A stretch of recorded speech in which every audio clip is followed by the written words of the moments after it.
5 benda peninggalan Nabi Muhammad yang bikin hati bergetar.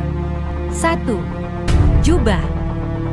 Barang utama di dalam ruangan ini adalah jubah atau mantel peninggalan Nabi Muhammad SAW.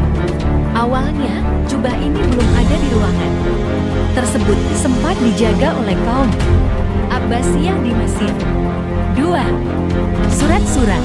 Semasa hidupnya, Nabi cukup sering menuliskan surat, mulai dari surat yang ditujukan kepada para raja hingga surat yang beliau tulis untuk rakyat.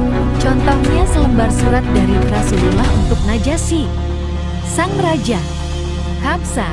Lalu ada juga surat Nabi yang ia berikan kepada Kaisar Romawi kala itu, yang mana bahkan lengkap dengan stempel khusus dari Nabi. Surat Nabi untuk Raja Makaukas, Mesir, hingga surat yang diperuntukkan oleh Nabi kepada rakyat Oman. 3. Pedang. Benda ini adalah senjata yang sering digunakan oleh Nabi Muhammad SAW ketika melawan para musuhnya di beberapa tempat.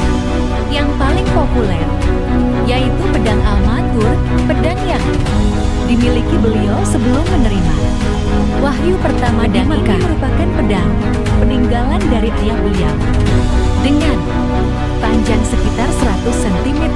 Pegangannya terbuat dari emas dan berbentuk 2 kepala ular. Keberadaan pedang ini ada di Museum Topkapi, Istanbul. Pedang ini merupakan pedang peninggalan dari ayah beliau dengan panjang sekitar 100 cm. 4. Helai janggut atau rambut. Helai rambut Nabi Muhammad SAW dapat ditemui di dalam Museum Topkapi juga. Helaian ini merupakan helai janggut milik Nabi Muhammad SAW yang sudah tersimpan rapi.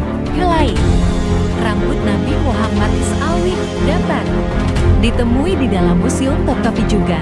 Tidak hanya helai rambut, di sini juga tersimpan rapi salah satu patahan gigi Nabi Muhammad SAW yang disebutkan didapat ketika perang Uhud pada 19 Maret 625. 5. Al-Quran. Quran Mushaf Utsman, kumpulan wahyu yang diterima oleh Nabi Muhammad SAW dan disebutkan ditulis oleh Zaid bin Sabit, di mana Al-Quran dan hadis inilah yang bisa dibilang menjadi peninggalan Rasulullah yang paling berharga, menjadi pedoman dan tuntunan hidup semua umat